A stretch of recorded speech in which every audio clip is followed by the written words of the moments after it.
Saya Adriana Wang yang akan menemani kalian dalam obrolan inspirasi kali ini. Oke, kali ini kita mengangkat topik yang sangat spesial karena akan membahas berbagai prestasi gemilang dari teman-teman di jurusan teknik, khususnya di program studi teknik energi terbarukan. Semua itu terangkum dalam tema kita kali ini, Double Impact, berprestasi di PKM dan ITEK, aktif di organisasi. Seperti yang kita ketahui, banyak mahasiswa teknik energi terbarukan yang mengukir prestasi tidak hanya di lingkungan kampus, tapi juga di tingkat nasional. Mereka telah membawa kebanggaan bagi program studi, jurusan, bahkan kampus kita tercinta. Pencapaian apa saja yang telah diraih, bagaimana cara mereka mencapai prestasi itu, dan tantangan apa yang mereka hadapi untuk perjalanan tersebut. Untuk menjawab semua pertanyaan ini, hari ini kita sangat beruntung bisa berbincang langsung dengan Kak Widi dan Kak Rudi. Beliau adalah perwakilan dari Politeknik Negeri Jember yang lolos dalam tahap pendanaan PKMPI dan berhasil masuk final kompetensi ITEC atau Agricultural Innovation Technology Competition, yang merupakan kompetisi tahunan bagi mahasiswa politeknik se-Indonesia yang berfokus pada inovasi dan pengembangan teknologi di bidang pertanian baru-baru ini. Oke, terima kasih Kak Rudi dan Kak Widi telah menyempatkan waktu untuk berbagi pengalaman bersama kami di Core Podcast. Di episode kali ini kita akan mendengar langsung kisah, tantangan, dan inspirasi dari Kak Rudi dan Kak Widi yang telah mengukir banyak prestasi membanggakan. Jadi, untuk kalian yang ingin tahu rahasia di balik prestasi ini, pastikan mendengarkan hingga akhir.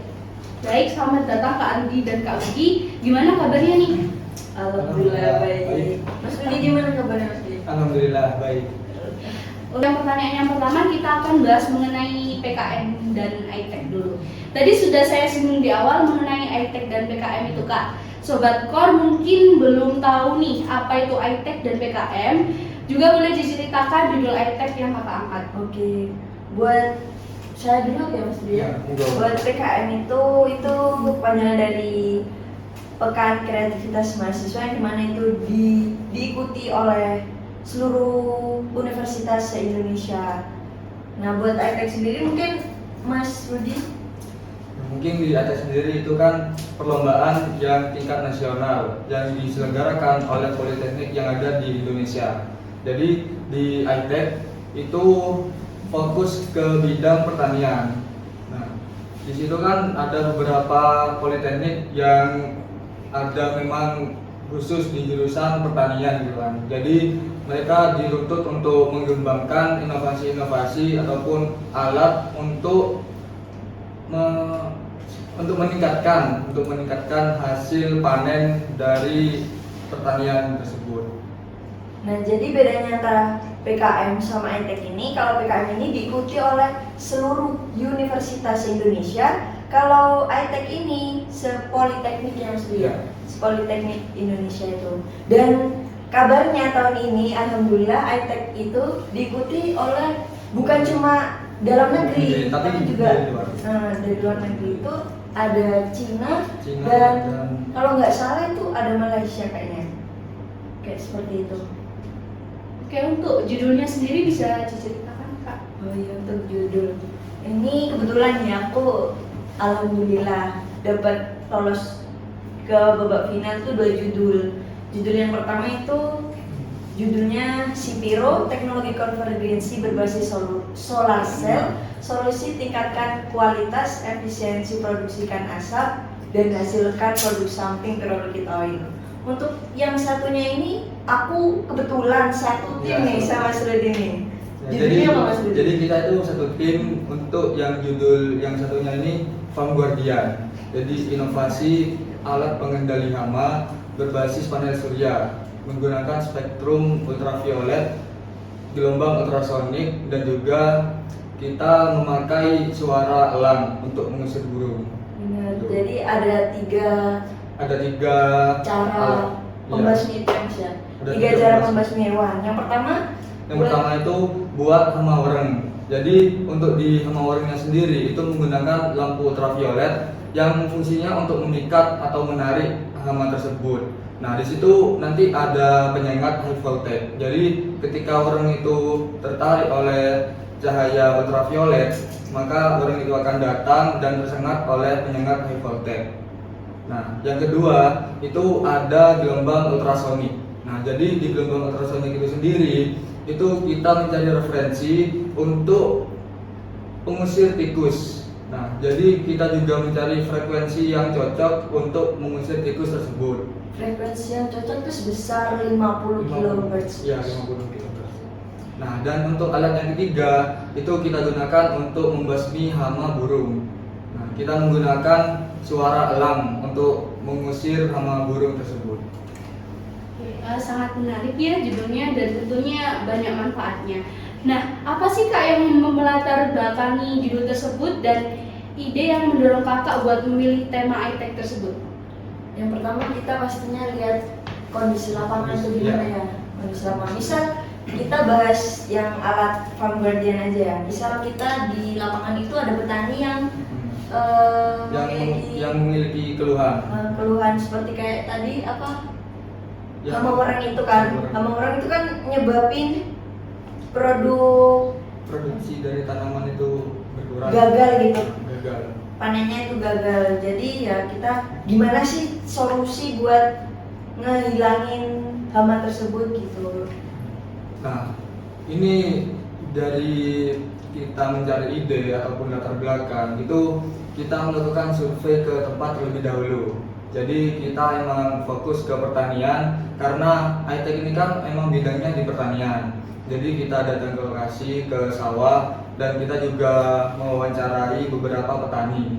Apa yang mereka keluhkan itu kita jadikan satu, terus kita cari inovasi untuk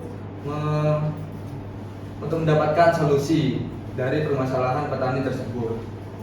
Gitu. Nah, sebelum iTech dimulai kan pastinya ada proposal nih Kak. Nah, bagaimana proses Kakak menyusun proposal hingga akhirnya bisa lolos pendanaan iTech? Prosesnya tuh lumayan panjang sih Mas Uli ya. Lumayan sih. Mulai kita dari brainstorming ide, terus gimana cara kita cari referensi sampai ngerjain proposal itu berulang kali, banyak banget revisi yang dilakukan gitu. Dari dosen juga ada revisi, kita revisi gitu. Tapi yang paling penting itu sih rutin kita diskusi sama sesama anggota tim dan dosen pembimbing kita gitu kan. Kalau semisal waktu pembuatan proposal itu masih ada yang salah, nah itu kan kita butuh komunikasi yang baik gitu kan, biar enak. Tapi justru dari beberapa revisi tersebut itu malah menghasilkan proposal yang bagus, proposal yang matang. Gitu. Nah, dalam prosesnya kan tentunya ada beberapa tantangan nih. Nah, boleh diceritakan nggak tantangan apa yang paling berat yang dihadapi dan bagaimana cara mengatasinya? Untuk tantangannya sendiri itu mungkin waktu. Kita gimana cara kita bisa membagi waktu itu biar kita nggak keteteran semua itu. Ya, soalnya kan dari satu tim ini anggotanya itu jadwalnya beda-beda gitu kan, dan ada yang ikut organisasi juga. Jadi kita sisanya itu untuk menyesuaikan waktu yang free, yang kosong buat mengerjakan alat itu dan mengerjakan proposal gitu. Ya kita jadi kayak bikin jadwal lah buat hari ini apa, ini apa, ini apa gitu. Oke, untuk lebih lengkapnya nih Kak, bagaimana sih strategi Kakak untuk mengatur waktu antara iTech, kuliah, atau mungkin kegiatan organisasi? Mungkin ya untuk kita mengatur strategi itu kita membuat schedule ya.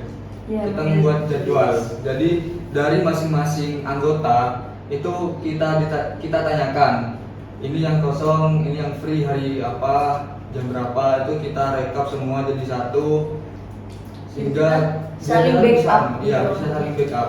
Jadi semisal hari Senin yang kosong ini dari si A dan si B, jadi yang mengerjakan iTech itu C dan D gitu.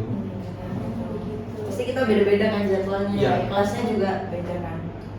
Nah, menurut Kakak nih, apa perbedaan utama antara mahasiswa yang terlibat dalam iTech dan yang tidak terlibat dalam iTech? Kita sih gak ada bedanya ya. Bedanya sih. Cuma kalau kita ikut ITEK itu kita bisa melatih diri kita untuk gimana sih cara berpikir kreatif ini, lalu bagaimana menuangkan ide-ide kita yang ada gitu sih. Cuma biar bisa berkembang. iya. Tapi bukan berarti yang nggak ikut jadi nggak berkembang. Nah, cuma caranya juga beda gitu. Jadi meskipun mahasiswa nggak ikut ITEK, mereka juga bisa berkembang, bisa berinovasi. Cuma jalurnya yang beda, caranya. Nah, dari pengalaman kakak ikut ITEK ini, soft skill maupun hard skill apa saja yang paling kerasa berkembang pada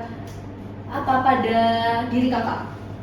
Soft skill itu gimana? Bagaimana cara kita komunikasi antar tim ya? Kalau hard skillnya sendiri tuh kita jadi lebih paham cara pengerjaannya gimana, teknisnya itu gimana, dan cara menyusun proposalnya itu gimana gitu. Ya, dan mungkin untuk di hard skill itu kita kan di pembuatan alat kan, yang dimana pembuatan alat ini pasti ada problem, pasti ada permasalahan di alat tersebut. Jadi kita ya belajar juga untuk menangani masalah tersebut. Ya, gitu. Jadi melatih keterampilan gitu Nah, ya. benar banget itu. Nah, jika ada kesempatan untuk mengulang nih, adakah hal yang ingin kakak perbaiki atau lakukan dengan cara berbeda dalam perjalanan ITEK ini? Gimana ya yang bilang nih? Mungkin waktu ya, kita gak bakal nyanyiin waktu ya. Ya mungkin untuk pembagian waktu itu ya. Soalnya ya kita memang kesulitan untuk membagi waktu. Kalau misal kita mau mengulang lagi, itu kita bakalan benar-benar ngatur waktu itu. Dan Karena- gak ada waktu yang terbuang. Iya, karena jujur aja ya, kadang-kadang kita ngerjain itu mepet deadline banget ya, kita bener-bener dikejar nih sama deadline gitu. Sistem kebut semalam. Ini kebut semalam bener, sampai kita nginep ya. Ingat di kampus ya? Iya bener ini, sampai kita nginep. Nah, oke. Terakhir nih kak, apa pesan atau motivasi kakak untuk teman-teman mahasiswa lain yang masih ragu untuk ikut ITEK? Kalau pesanku ya jangan takut untuk mencoba. Jadi jangan takut kegagalan. Kita usahakan sebaik mungkin. Masalah hasil itu akhir. Karena gagal merupakan awal dari keberhasilan. Nah, selanjutnya kita akan beralih ke pertanyaan tentang aktif organisasi. Yang pertama nih, apa alasan utama kakak memilih untuk aktif di organisasi di dalam kampus? Kita mulai dari mesin aja sebagai Oke. kami Mbak MC Widi. Mungkin kalau dari saya sendiri, kenapa kok ada keinginan buat ikut organisasi gitu kan?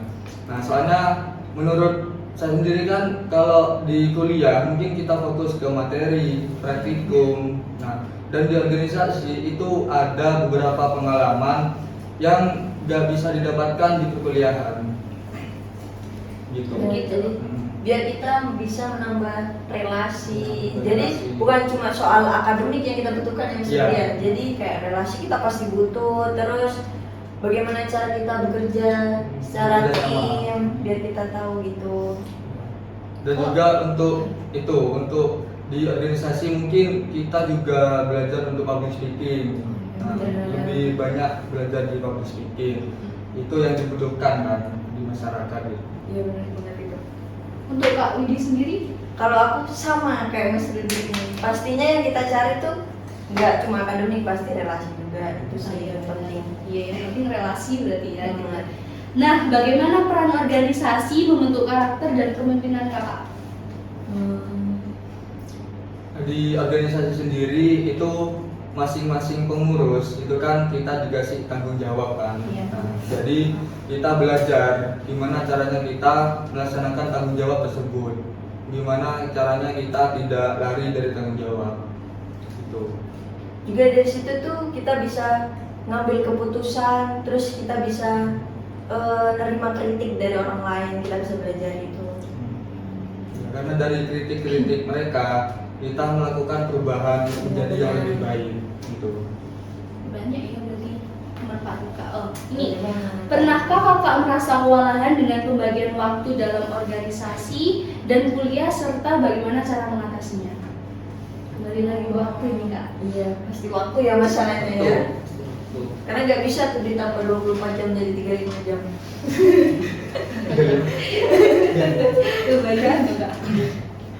Ya pasti pernah banget ya. Tapi aku belajar kalau semua itu harus ada prioritasnya. Kadang kuliah dulu, kadang organisasi dulu. Yang penting itu komunikasi jalan, jangan sampai ada yang lalai terbengkalai gitu. Iya, dan terpenting itu kan kita juga lihat prioritas kan, prioritas yang lebih prioritas ini apa. Benar. Jadi diselesaikan dulu, baru ke selanjutnya. Yang lebih urgent apa gitu ya. Iya. Nah, ini selanjutnya apa pengalaman kakak yang paling berkesan selama aktif organisasi?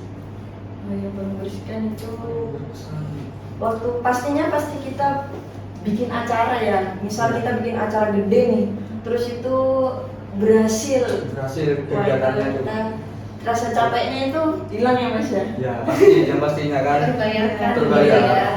Dari sukses. Dan di organisasi kita juga mendapatkan banyak teman. Benar. Itu yang hal yang paling berkesan lah. Jadi nggak cuma teman-teman di perkuliahan, jadi di organisasi kita juga punya teman. Nah, menurut kakak, apa keterampilan terpenting yang hanya bisa dipelajari di organisasi bukan di kelas? Kayak komunikasi, Komunikasi, ya. komunikasi. Komunikasi, networking, sama teamwork gitu. Terus Dan di organisasi itu mungkin kita lebih ke pemecahan masalah. Jadi di organisasi itu ada kan pasti ada masalah-masalah gitu kan. Nah, jadi kita gimana caranya untuk mencari solusi dari masalah tersebut. langsung dipraktekin Iya, caranya. praktek. Jadi bukan cuma teori. Nah, bagaimana cara kakak membangun solidaritas dan kerjasama di dalam organisasi? Kalau di membangun solidaritas ya, kita itu melakukan pendekatan. Jadi sesama anggota organisasi kita harus melakukan pendekatan biar gak ada rasa sungkan, gak ada rasa canggung, gitu. Biar ada rasa solidaritas muncul gitu. Kalau gak ada rasa canggung. Intinya sering-sering komunikasi Iya, sama sering anggota komunikasi. itu. Jadi rasa kebersamaan itu bakal tumbuh gak cuma saat rapat aja, tapi juga bisa di luar Di luar kegiatan. kegiatan. Nah, misal ada rapat formal, itu gak apa-apa kita fokus rapat dulu. Tapi setelah rapat formal kita bisa ngobrol santai, gitu. Ngopi. Oke. Nah, apa pesan kakak untuk mahasiswa lain yang masih ragu untuk terjun ke organisasi kampus? Jangan ragu ya. Ya, jangan ragu. Jangan ragu, lu harus berani coba dulu gitu. Dari organisasi tuh banyak banget kok hal yang bisa diambil ya. Contohnya yang tadi kita sebutkan itu temennya relasi. Dan jangan mengambil kesimpulan dari omongan orang-orang gitu. Soalnya kan kita tahu organisasi itu seperti apa ketika kita sudah ada di organisasi tersebut. Jadi bukan dari omongan orang. Dan pasti itu bisa jadi pengalaman yang berharga banget buat diri kita. Gak cuma random monoton gitu kan. Kuliah pulang, benar. Oke, nah, selanjutnya nih, adakah pesan yang ingin kakak sampaikan untuk teman-teman Komet dan para sobat energi terbarukan di Indonesia? Mas Rudi dulu ya? Iya, boleh, Mas. Mungkin untuk teman-teman Komet tetap semangat dan tetap jaga solidaritas, rasa kekeluargaan antar seluruh pengurus dan juga antar sesama mahasiswa teknik energi terbarukan. Iya. Jangan capek-capek nyebarin energi negatif tentang energi terbarukan. Sorry. Jangan lupa nyebarin energi positif buat tentang energi terbarukan. Oke, nah pesannya untuk para sobat energi terbarukan di Indonesia nih. Nah, untuk semua sobat teknik energi terbarukan lah, itu jangan bosan-bosan untuk mencari inovasi. Jangan bosan-bosan untuk mencari keterbaruan dari teknik energi terbarukan. Tuh. Kalau dari Kak Win? Sama ya, sama Mas Rudi. Mau jawab itu sebenarnya. Nah, barangkali kakak memiliki pesan atau harapan untuk podcast Komet kedepannya serta bagaimana pesan kakak terhadap podcast hari ini? Oke, harapanku buat podcast Komet ya, semoga bisa jadi wadah inspirasi buat mahasiswa teknik energi terbarukan. Kalau bisa bukan cuma teknik energi terbarukan, tapi juga dari seluruh warga teknik. Terus Kalau kesannya gimana? kesannya tuh Kesannya? ya podcastnya seru banget kan. Dari obrolannya tuh ringan tapi berbobot. Wih, bener nggak? Bener Iya nggak? bener. Jadi betah nih. Banyak Misalnya. pertanyaannya. Jadi Banyak yang betah. dibahas juga. Oke, sudah? Sudah, mungkin itu aja yang bisa kita. Mungkin ada pertanyaan lagi ada ya? Sudah cukup. Ya itu yang kita cari sih. Baik, itu tadi sedikit perbincangan kita dengan Kak Rudi dan Kak Widi, salah satu mahasiswa berprestasi kebanggaan teknik energi terbarukan. Saya mengucapkan banyak terima kasih telah menyempatkan hadir dan berbagi pengetahuan dan pengalaman yang sangat penting di Core Podcast. Terima kasih juga untuk Sobat Core yang telah setia menanti dan mendengarkan podcast kita. Yuk Sobat Core, ajak sobat-sobat lainnya untuk mendengar podcast eksklusif dari Komet. Ikuti terus Core Podcast setiap episodenya di Spotify dan channel YouTube Komet Poli J. Sekali lagi saya ucapkan terima kasih dan sampai jumpa di episode Core terbarukan lainnya. Saya Triana Wamulan, pamit undur diri. Sebelumnya kita jargon dulu ya Kak. Jargonnya itu yang biasanya itu kan? iya. Oke. Siapa yang mau milih? Saya atau Kak Rudi? Oke, gua mau. Kak Rudi aja, Kak Rudi. Sebagai kayu. Iya. Komen. Dan Surya